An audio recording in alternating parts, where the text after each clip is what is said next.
Bom dia, bom dia, paz seja com todos, tudo bem com vocês? Eu espero que vocês tenham tido uma noite de sono reparador, uma noite de sono reparadora, tranquila. Amados, bom dia, paz seja convosco, em nome de Jesus. Como eu havia falado anteriormente, esta é a live que estava saindo do forno. É sobre um tema bíblico maravilhoso. Maravilhoso. É sobre o amor, gente. O amor. E aqui nós vamos aprender. Quem já sabe, já sabe. Quem não sabe, vai aprender. Que existe também o amor ágape, o amor eros. Vamos ouvir aqui o contexto fala sobre a definição do amor. Que tema maravilhoso, né, gente? Não é verdade? Vocês gostam de falar sobre o amor? O amor, especificamente aqui o amor de Deus. E vamos falar também um contexto significativo geral do amor. Vamos lá? Iniciando.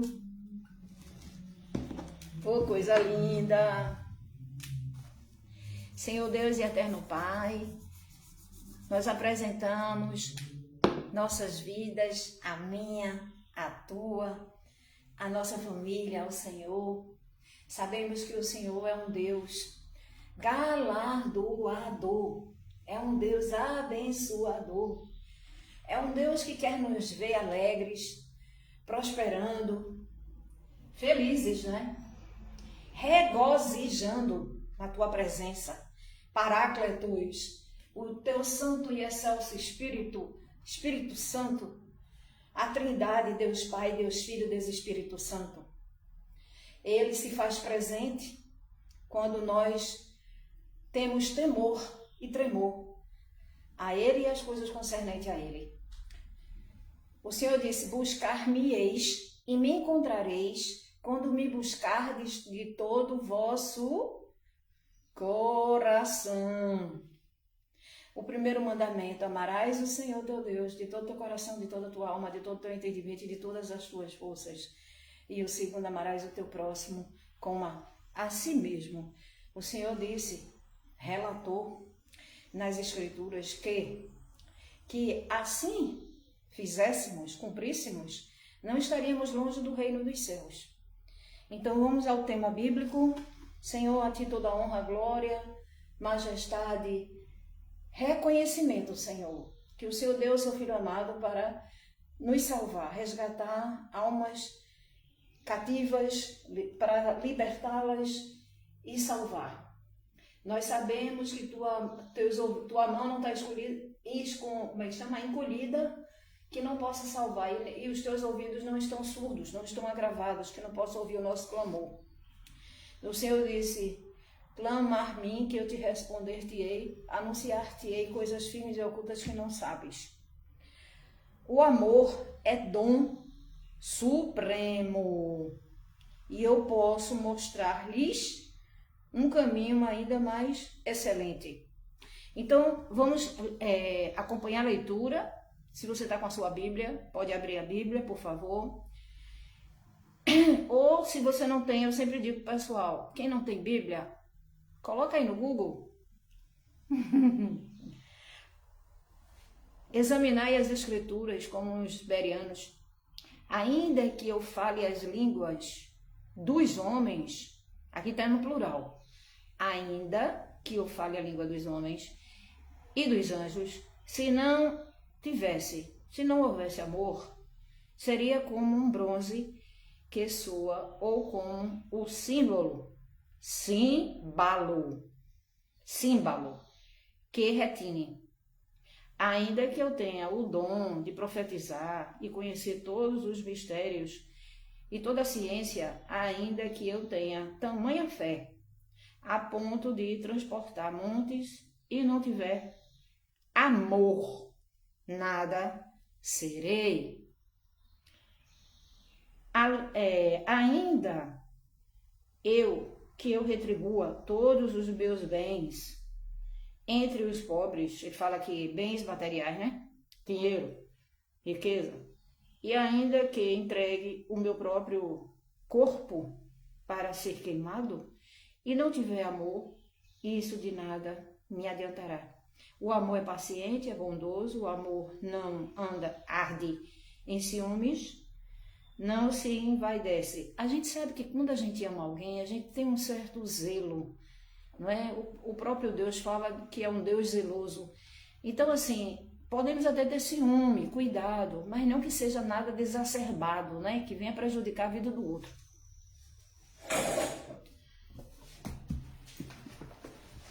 E tem pessoas que quando ama, aqui está se referindo ao amor ágape, que é o amor de Deus. Senta aqui um pouquinho, tá, gente? Que eu tô com um sapato alto aí, cansa. Colocar o óculos para enxergar melhor. Onde é que estávamos?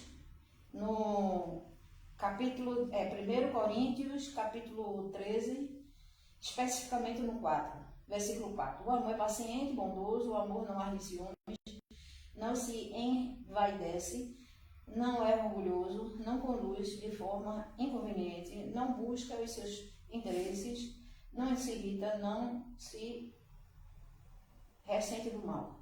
O amor não se alegra com injustiça, mas se alegra com a verdade. O amor tudo sofre, tudo crê, tudo espera, tudo suporta. Mas aqui, abrindo um parêntese, nem tudo suporta, gente. Quando o Senhor diz assim, o amor tudo suporta, ele quer dizer assim, quando a pessoa casa, o padre não diz, o padre, o pastor diz que até a morte que lhe separe. O que quer dizer? Não se separar nos momentos de enfermidade, das dificuldades financeiras, seja qual for a dificuldade que um casal possa enfrentar. Ele nos diz que se nós amamos de verdade, nós vamos suportar algumas coisas, não é tudo. O próprio Deus, ele não aceita traição. É a única coisa que ele dá espaço para o divórcio é a traição, a infidelidade. Então, assim, quando nós amamos a Deus, além de nós sermos honestos, fiel a Ele, quem tem temor a Deus tem fidelidade ao ser humano também.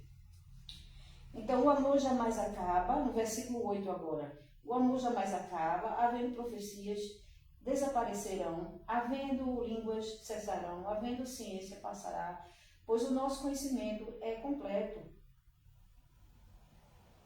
e a nossa profecia é incompleta.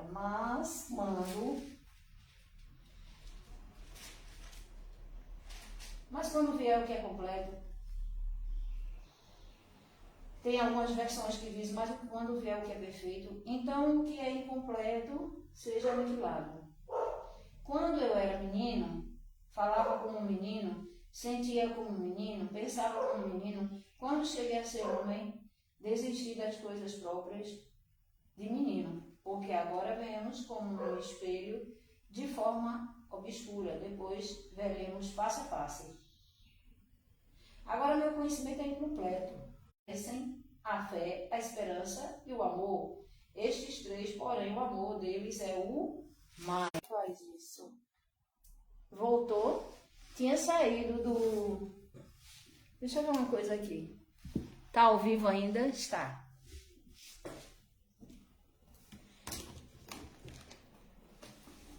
Aqui eu vou ler o contexto bíblico sobre o amor. O apóstolo Paulo, que 1 Coríntios, a carta que o apóstolo Paulo relatou aqui, exaltando a igreja de Corinto, o apóstolo Paulo declara o amor ágape como virtude suprema, sem dons espirituais espetaculares.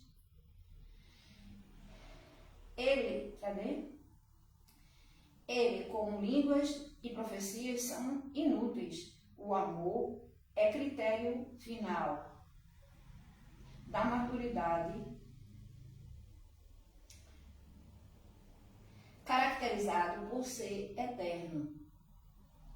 Esse amor aqui, que ele fala, é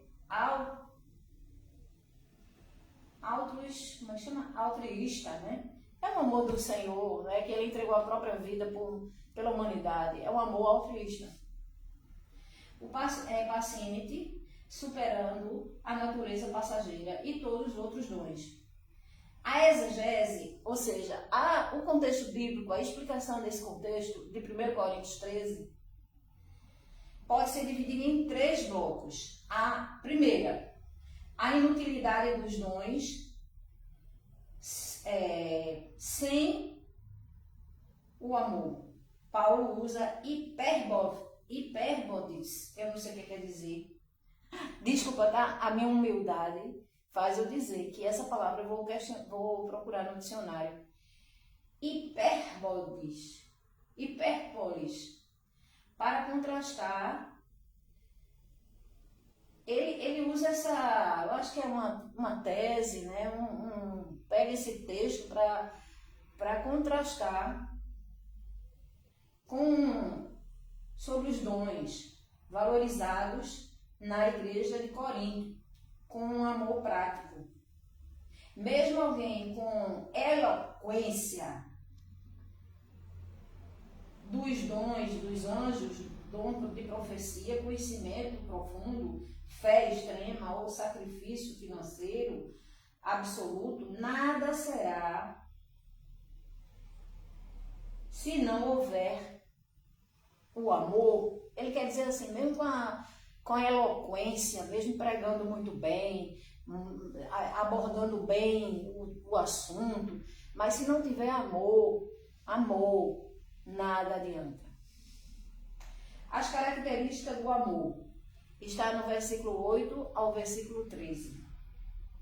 Enquanto profecias, línguas e ciência são limitadas e passageiras, o amor é eterno. Paulo, ele expõe, né, a vivência atual, a observância em um espelho que a fé, a esperança e o amor, maior deles é o amor, pois ele continuará a existir na eternidade. O amor ágape, do grego ágape. Aqui ele define o amor incondicional, aí ele fala do sacrifício altruísta, que é a graça salvífica, a graça de Deus, o sacrifício. Não há amor maior que esse, entregar a própria vida pelos amigos, né? Pela humanidade. Isso é bíblico também. Diferente do amor romântico. Eros é o amor romântico. É o amor de homem e mulher, né? Ou da amizade. Aí tem aqui uma definição. Filho. P-H-I-L-O. Filho deve ser uma palavra grega. O ágape não depende de interesses pessoais ou de reciprocidade. O amor de Deus, que é o ágape, ele não depende de interesses pessoais ou reciprocidade. É uma escolha voluntária de buscar o bem-estar do próximo. Que maravilha, né, gente? Esse é o amor do Senhor.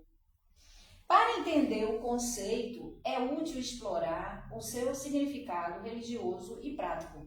Na Bíblia e no cristianismo, representa o amor de Deus pela humanidade, puro, eterno e merecido. Nós sabemos que a graça, oh aleluia, a graça é o favor imerecido de Deus, é dom de Deus. Não vem do homem, não vem de vós. Vem, está escrito em Éfesos capítulo 2, versículo 2, 8 e 9. É dom de Deus, não é por merecimento.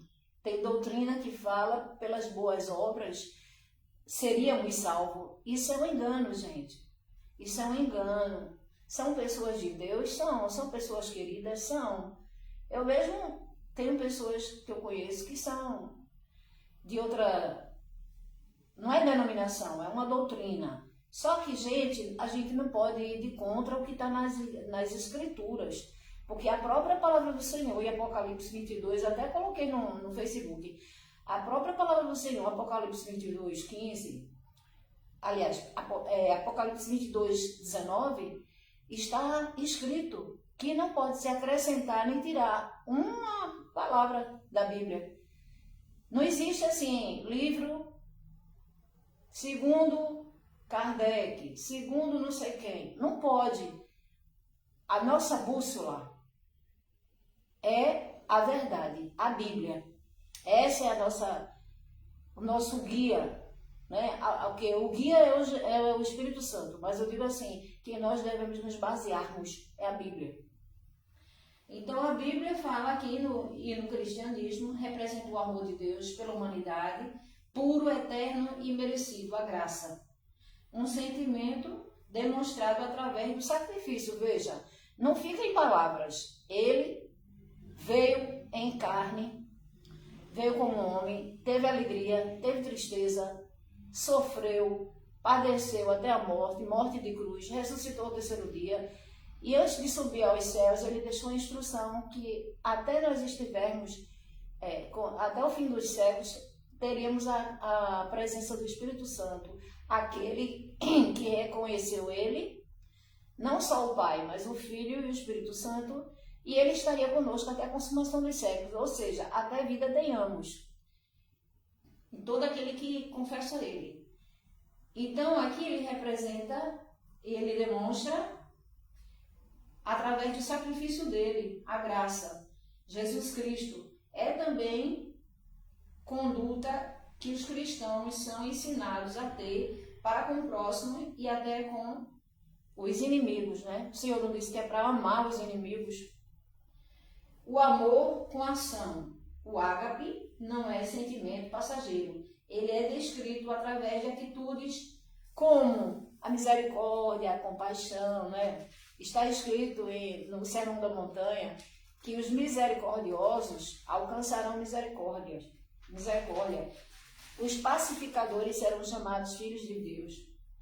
Então aqui ele diz, né, que o amor dele é paciente, tem perdão, ausência de inveja, orgulho ou egoísmo. Origem divina.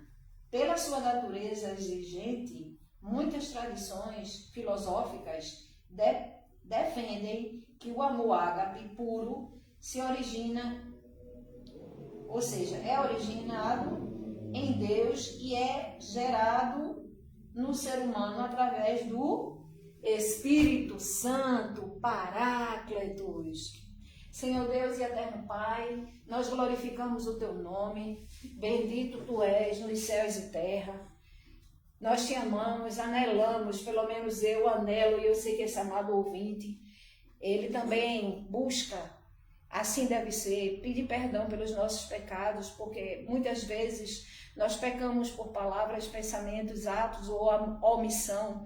Senhor, nós te queremos cada vez mais em nós, porque a tua palavra diz que, relata que aquele que te ama, que ama a tua palavra, o teu Pai virá, o amará e fará desse morada, habitação. Nós somos templo e morada do Espírito Santo e nós anelamos por tua presença, Senhor, todos os dias das nossas vidas.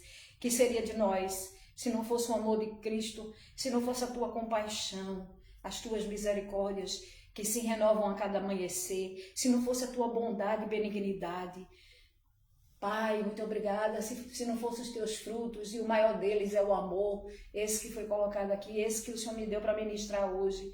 Pai, coloque amor no coração, na mente de muitos, Pai, porque a tua palavra relata na Bíblia que haveria tempos que o amor se esfriaria, e a gente sabe que é verdade, que o amor muitas das vezes esfria no coração, na mente de muitos, Pai, mas faz transbordar, Pai, o teu fruto em nós cada vez mais.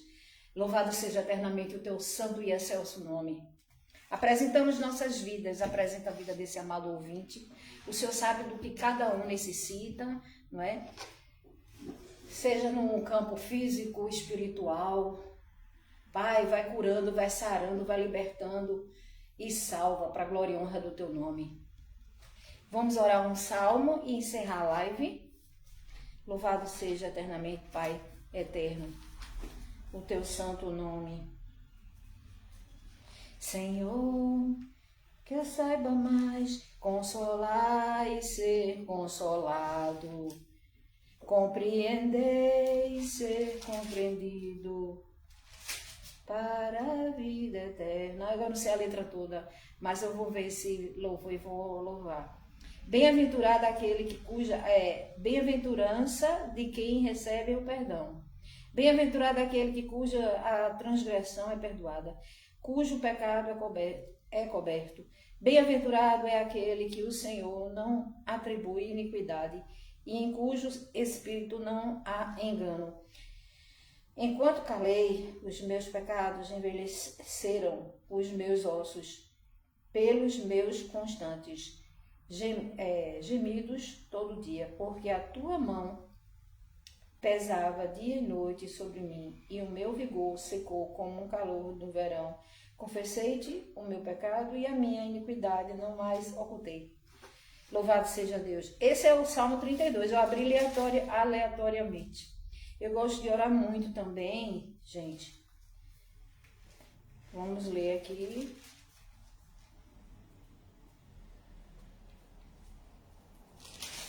Santo.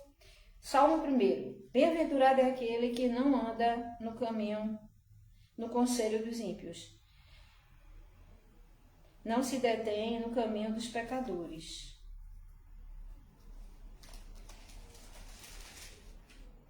Nem se assenta na roda dos escarnecedores. Pelo contrário, o seu prazer está na lei do Senhor, e na sua lei medita de dia e de noite. Ele é como a árvore plantada junto a uma corrente de águas, que no devido tempo dá o seu fruto, e cuja folhagem não murcha. E tudo o que ele faz será bem sucedido. Os ímpios não são assim. São, porém, como a palha que o vento dispersa. Por isso os ímpios não prevalecerão no juízo, nem os pecadores na congregação dos justos. Pois o Senhor conhece o caminho dos justos, mas o caminho dos ímpios perecerá. Senhor Deus amado, obrigada por essa oportunidade. Nós te agradecemos, Senhor, por todos os teus feitos, pelo alimento físico, o alimento espiritual, pelos livramentos, pelo teu amor, pela tua compaixão, misericórdia para com cada um de nós. Que o Senhor te abençoe e te guarde, tenha misericórdia de ti e de mim, faça resplandecer o seu rosto sobre ti e levante o seu rosto e nos dê a paz. Bom dia para vocês todos, tá bom? Eu te amo em Cristo Jesus. Eu te